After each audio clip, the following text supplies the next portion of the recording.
divisi sosialisasi pendidikan pemilih, partisipasi masyarakat dan humas yang memimpin kegiatan-kegiatan kampanye. Nah, untuk perkembangan penyediaan logistik pemilu nanti akan disampaikan oleh Mas Yulianto Sudrajat sebagai Ketua Divisi Logistik. Langsung saja kami persilakan Mas Agus Melas. Baik, terima kasih Pak Ketua. Assalamualaikum warahmatullahi wabarakatuh. Selamat sore, Om Swastiastu, Namo Buddhaya, salam kebajikan, salam sehat buat kita semua. Teman-teman media massa yang hadir pada saat konferensi pers sore ini, kami ingin mengupdate perkembangan akhir dari persiapan pelaksanaan debat ketiga nanti untuk calon presiden yang akan diselenggarakan pada tanggal 7 Januari tahun 2024 dengan tema pertahanan, keamanan, hubungan internasional, globalisasi, geopolitik, dan politik luar negeri. Sedangkan untuk TV penyelenggara, MNC Group, dan ditambah support dari Garuda TV. Di MNC Group ada MNC TV, RCTI, iNews, dan Global TV, dan ditambah dengan Garuda TV. Nah, sebagaimana pelaksanaan debat kedua kemarin, kami sudah melakukan evaluasi dan juga pertemuan-pertemuan koordinasi baik antara KPU dengan tim paslon maupun KPU dengan media penyelenggara dan KPU dengan paslon serta media penyelenggara. Pada debat yang ketiga ini, selain tadi tempat, kemudian waktu, termasuk TV penyelenggara, kami juga sudah mendapatkan konfirmasi dan kesediaan dari 11 orang panelis yang akan menjalankan tugas untuk menyusun pertanyaan. Dan hari ini tanggal 5 Januari, mulai malam ini sampai dengan tanggal 8 akan dilakukan karantina di tempat di Jakarta. 11 panelis yang sudah menyatakan kesediaan dan nanti akan mengikuti karantina dalam rangka merumuskan pertanyaan-pertanyaan debat, antara lain Profesor Angel Damayanti PhD, Guru Besar Bidang Keamanan Internasional, FISIP Universitas Kristen Indonesia. Yang kedua, Kuri Maharani Savitri, PhD, Dosen Hubungan Internasional, Ahli Kajian Industri Pertahanan, dan Alih Teknologi Universitas Bina Nusantara. Yang ketiga, Profesor Evi Fitriani, PhD, Guru Besar Ilmu Hubungan Internasional Universitas Indonesia. Yang keempat, Profesor Hikmahanto Yuwana, SH LLM PhD, Guru Besar Hukum Internasional Universitas Indonesia dan Rektor Universitas Ahmad Yani. Yang kelima, Imade Andi Arsana, PhD, Ahli Aspek Geospasial Hukum Laut dari Universitas Gadjah Mada. Yang keenam, Dr. Ian Montratama, Dosen Program Studi Hubungan Internasional, Ahli Keamanan dan Pertahanan Universitas Pertamina. Yang ketujuh, Irina Hiraswari Gayatri, PhD, Peneliti Pusat Riset Politik Badan Riset dan Inovasi Nasional atau BRIN. Yang kedelapan, Dr. Kusnanto Anggoro, Pakar Keamanan Universitas Pertahanan. Yang kesembilan, Laksamana TNI Purnawirawan Profesor Dr. Marsetyo, sebelumnya Kasal pada periode 2012-2014 dan Ketua Dewan Guru Besar Universitas Pertahanan. Yang ke-10, Philip Yusario Vermonte, PhD, Dekan Fakultas Ilmu Sosial Universitas Islam Internasional Indonesia, dan sekaligus Senior Fellow di CSIS. Serta yang terakhir, nomor 11, Profesor Dr. Erwi Diastiabudi Sumadinata, SIP, SSI, MT, MSI Han, Guru Besar Bidang Keamanan Global Universitas Pajajaran. Selain panelis, KPU juga telah menetapkan moderator untuk pelaksanaan debat ketiga, yakni Aryo Ardi, jurnalis dari Global TV, dan Anissa Dasuki, jurnalis dari iNews. Teman-teman, Bapak Ibu semua, pada saat konferensi pers ini kami juga ingin menyampaikan untuk format, alur, dan kemudian durasi waktu terkait dengan pelaksanaan debat tidak mengalami perubahan. Tetap debat akan diselenggarakan dalam durasi waktu, kalau debatnya sendiri 120 menit, tapi secara total 150 menit, 30 menitnya untuk jeda iklan. Segmen juga akan terbagi dalam 6 segmen. mulai dari pembukaan, pembacaan tata tertib dan penyampaian visi misi serta program kerja. Segmen pertama, sebagaimana rotasi yang sudah berlangsung sejak debat pertama, kedua, dan ketiga. Untuk debat ketiga ini penyampaian visi misi pada segmen pertama akan dimulai oleh calon presiden nomor urut 3. Kalau yang debat pertama dimulai dari calon presiden nomor urut 1, debat yang kedua dimulai dari calon wakil presiden nomor urut 2, dan yang ketiga nanti dimulai dari calon presiden nomor urut 3. Nanti keempat, kelima, seterusnya akan berlangsung rotasi yang sebagaimana sudah ditentukan. Nah, kemudian segmen kedua dan ketiga akan tetap sama, pendalaman visi misi dan program kerja. Segmen keempat dan kelima, tanya jawab dan tanggapan. Segmen keenam itu penutup atau closing statement dari masing-masing capres yang akan hadir pada debat ketiga. Demikian informasi yang bisa kami sampaikan untuk pelaksanaan debat ketiga yang akan dilakukan di Istora Senayan. Dan sebagai informasi, selain karantina akan berlangsung mulai malam ini sampai tanggal 8, sejak kemarin pukul 00 sudah dilakukan persiapan oleh TV penyelenggara di Istora.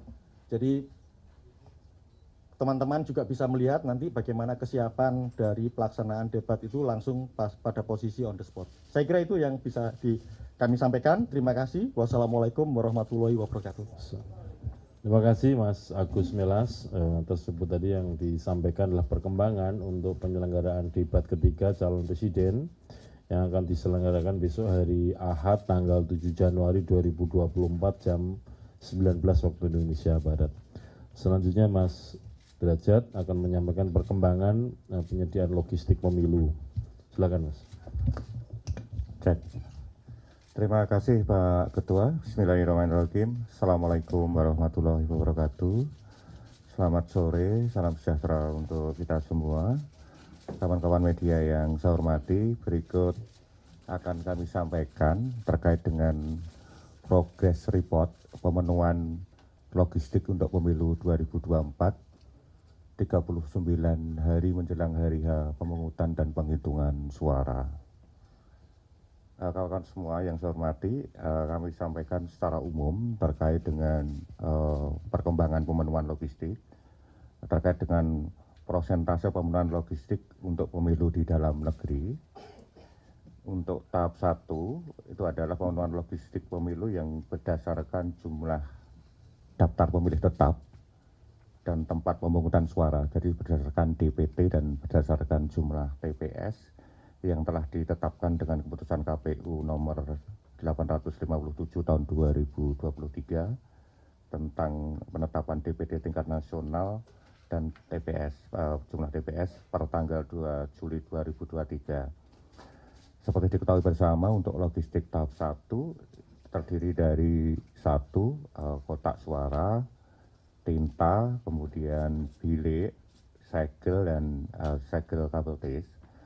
Untuk prosentase pemenuhan logistik pemilu untuk tahap 1 ini sampai dengan tanggal 4 Januari 2024 pukul 22.00 waktu Indonesia bagian Barat, produksinya sudah memenuhi semuanya, yaitu sebesar 100% sudah terpenuhi. Kemudian pengiriman juga sudah terpenuhi 100%. Dan kemudian penerimaan di gudang KPU Kabupaten Kota juga sudah 100% terpenuhi. Artinya untuk logistik, positioning logistik untuk tahap 1 terdiri beberapa item yang saya sampaikan tersebut di atas sudah 100% terpenuhi dan sudah 100% terkirim di seluruh gudang-gudang KPU Kabupaten Kota seluruh Indonesia. Nah, kemudian untuk khusus logistik yang tahap kedua, yang berdasarkan daftar calon tetap DCT ya, khususnya ini adalah surat suara, formulir dan sebagainya ini, yang tentu mendasari penetapan DCT DPR, DCT DPD, DCT DPRD Provinsi, DCT DPRD Kabupaten Kota, dan daftar calon presiden dan wakil presiden. Ini untuk logistik tahap 2 ini terdiri dari Satu, surat suara untuk presiden dan wakil presiden, kemudian surat suara DPR, kemudian surat suara DPD, surat suara DPRD provinsi, dan surat suara DPRD kabupaten kota. Berikutnya item logistik berikutnya adalah sampul kertas, yaitu sampul kubus dan sampul biasa. Kemudian juga terdiri dari formulir, yaitu formulir plano untuk presiden dan wakil presiden, plano untuk DPR, plano untuk DPD, plano DPRD provinsi, plano DPRD kabupaten kota, kemudian A4 untuk PPWP, A4 untuk DPR, A4 DPD, A4 DPRD provinsi, dan A4 DPRD kabupaten kota. Kemudian item berikutnya yaitu alat bantu tunanetra untuk surat suara presiden dan wakil presiden, dan alat bantu tunanetra untuk surat suara DPD. Kemudian item berikutnya adalah daftar pasangan calon presiden dan wakil presiden. Berikutnya item barang berikutnya adalah daftar calon tetap, yaitu calon tetap DPR, DPD, DPRD provinsi, dan DPRD kabupaten kota. Untuk prosentase pemenuhan logistik pemilu tahap 2 ini sampai dengan tanggal 4 Januari 2024 sama pukul 22 waktu Indonesia Barat, produksinya sudah mencapai sebesar 85%, kemudian pengirimannya mencapai sebesar 55%, dan sudah 30% terkirim sampai di seluruh gudang-gudang KPU kabupaten kota. Proses produksi, pengiriman dan penerimaan logistik pemilu tahap 2 di tempat penyimpanan gudang KPU kabupaten kota dijadwalkan paling lambat tanggal 15 Januari 2023 itu harus sudah sampai di seluruh gudang KPU kabupaten kota. Kemudian distribusi dari tempat penyimpanan gudang KPU kabupaten kota dijadwalkan paling lambat sampai dengan H-1 pelaksanaan pemungutan suara, yaitu tanggal 13 Februari 2024. Itu timeline yang sudah kami tetapkan dan terus kami pantau dan kami kawal melalui KPU provinsi dan KPU RI ke seluruh KPU kabupaten kota. Berikutnya soal persentase pemenuhan logistik untuk pemilu di luar negeri. Untuk pengiriman tahap 1 sudah dilaksanakan mulai tanggal 2 sampai 25 Desember 2023, diprioritaskan untuk pengiriman surat suara untuk pemilu presiden dan wakil presiden, serta surat suara pemilu untuk DPR RI, Dapil DKI Jakarta II ke 128 perwakilan negara sudah sebesar 100% terpenuhi di seluruh PPLN seluruh dunia. Berikutnya secara simultan untuk tahap kedua dilaksanakan apabila terdapat kekurangan pengiriman tahap 1 dan tahap 2, artinya apabila ada laporan-laporan dari kekurangan dari PPLN, segera kami respon dan akan segera kami kirim secara simultan, dan ini sudah berjalan. Kawan-kawan media yang saya hormati, saya rasa itu gambaran progress report pemenuhan logistik 39 hari menjelang hari pemungutan dan penghitungan suara. Terima kasih. Wassalamualaikum warahmatullahi wabarakatuh. Terima kasih Mas Derajat.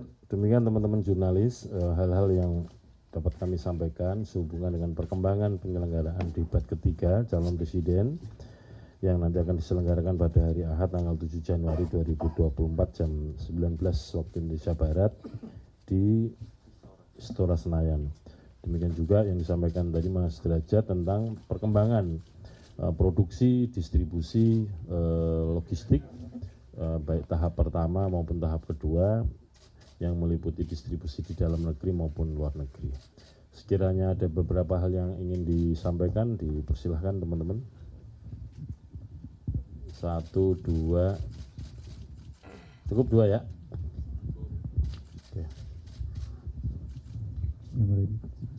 Terima kasih Mas Hasim, Mas Melas. Perkenalkan saya Febrian dari Republika. Saya ingin bertanya ke Mas Melas beberapa hal terkait debat nanti. Yang pertama soal TV penyelenggara ya. Ini berarti ada penambahan ya Mas ya, dari awalnya hanya 4 TV MNC Group, ditambah 1 Garuda TV. Ini apa alasannya ya Mas? Apakah ini terkait dengan keberatan TKN sebelumnya yang merasa khawatir MNC Group tidak adil menyelenggarakan? Apakah ini terkait dengan itu? Itu pertama. Yang kedua, soal panelis.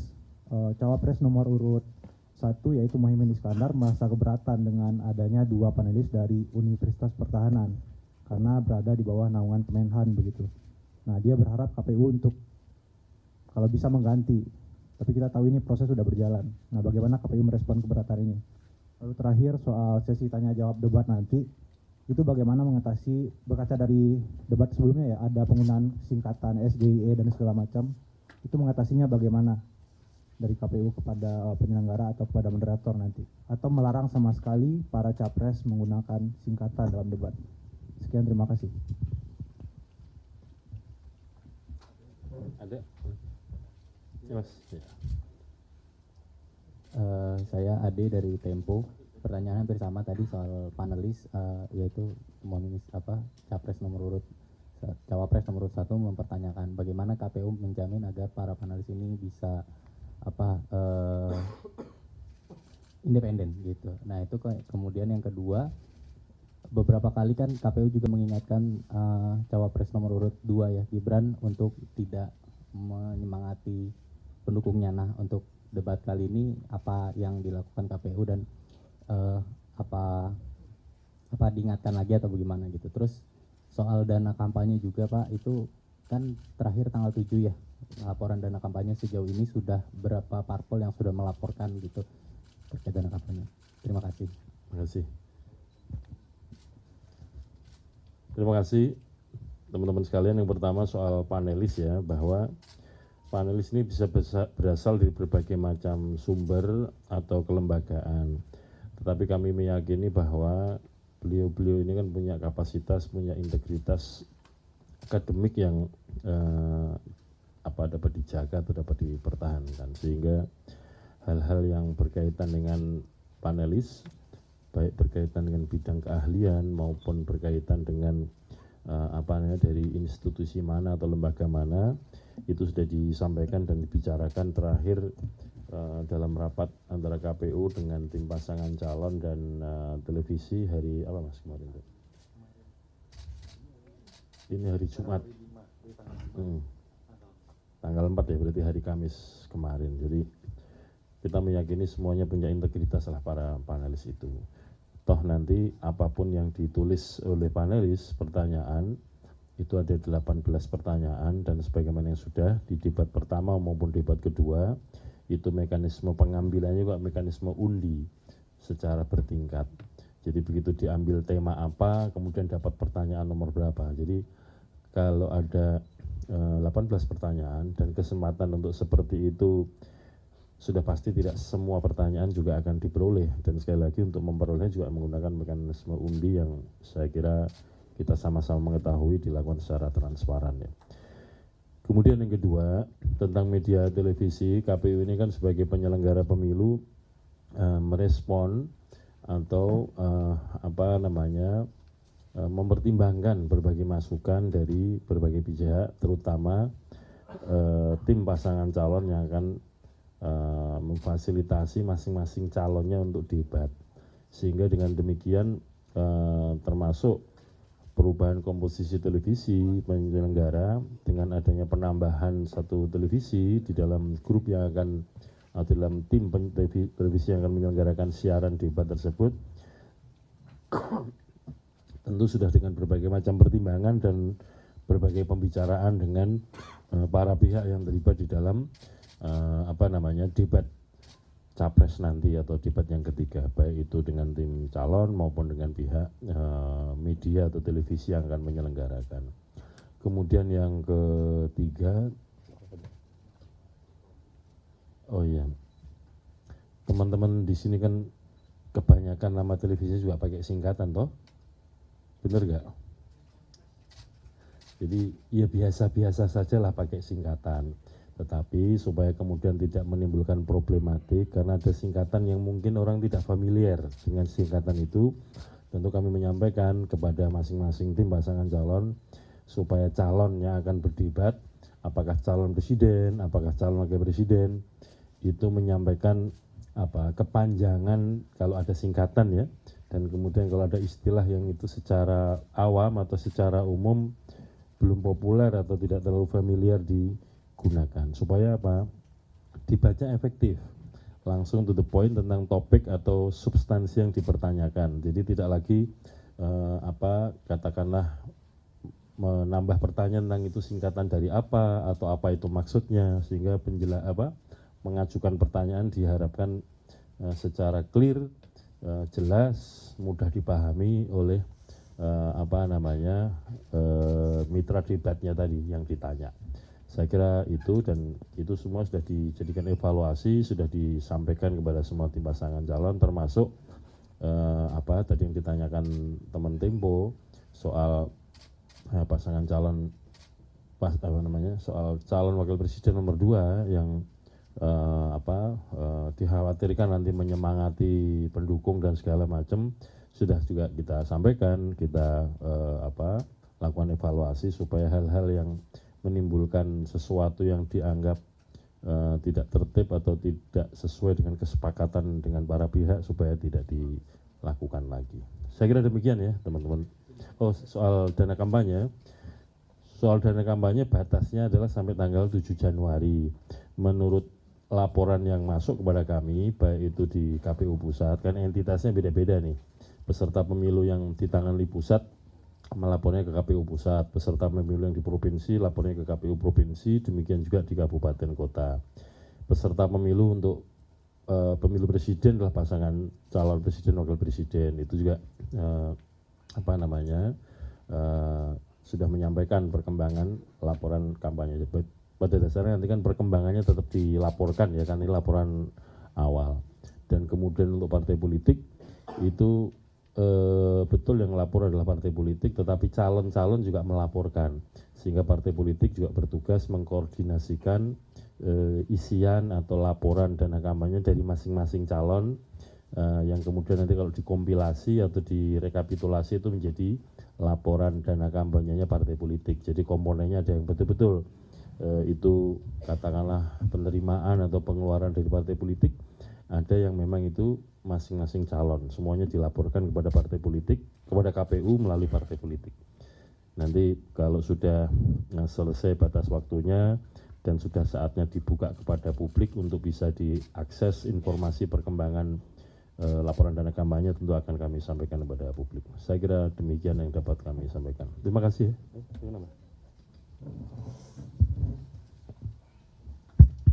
Iya, saya menegaskan lagi untuk merespon dua pertanyaan tadi. Yang pertama urusan yang panelis.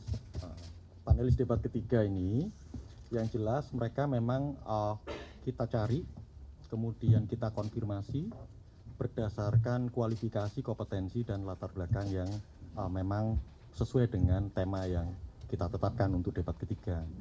Nah, kedua, konfirmasi dan kesediaan itu juga sekaligus mengkonfirmasi bukan saja kesiapan dari para panelis untuk dikarantina, termasuk menandatangani fakta integritas, dan juga pertanyaan ke beliau-beliau semua, apakah setiap panelis ini bukan menjadi bagian dari tim kampanye atau pelaksana kampanye. Jadi itu sudah clear di situ. Nah, nanti mekanisme kerjanya tentu KPU tidak akan masuk ke sana, tapi yang jelas 11 orang panelis ini akan merumuskan pertanyaan bersama-sama. Jadi semua akan tahu, semua akan saling sesuai ketat dengan tema yang disusun. Nah, untuk respon yang kedua terkait dengan penggunaan akronim. Ini kan beberapa kali juga di rapat-rapat evaluasi bersama tim paslon segala macam. Pada akhirnya apa yang disampaikan oleh Pak Ketua tadi sudah tepat. Memang kan posisinya untuk tim paslon ada beban juga untuk menjelaskan kepada masing-masing calon presiden wakil presiden terkait dengan penggunaan akronim ataupun istilah-istilah yang tepat. Tetapi kalau memang itu terjadi, itu disepakati bahwa peran moderator akan menjalankan fungsi itu untuk mempertegas terkait dengan akronim ataupun istilah tanpa mengurangi waktu dari setiap paslon, apakah calon presiden atau wakil presiden pada saat debat dilaksanakan. Itu sudah clear di sana. Saya kira di sana. Terima kasih. Terima kasih. Demikian teman-teman atas perhatian. Oke.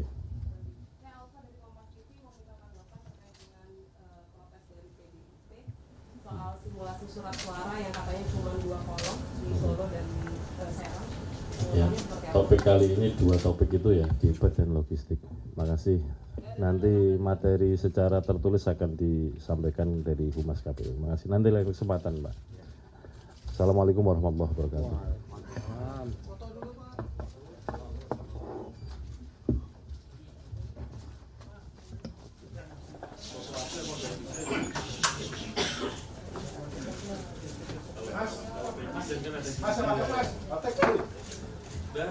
Belum. Duduk, Pak. Saya duduk. Iya. Yang mana yang pakai face?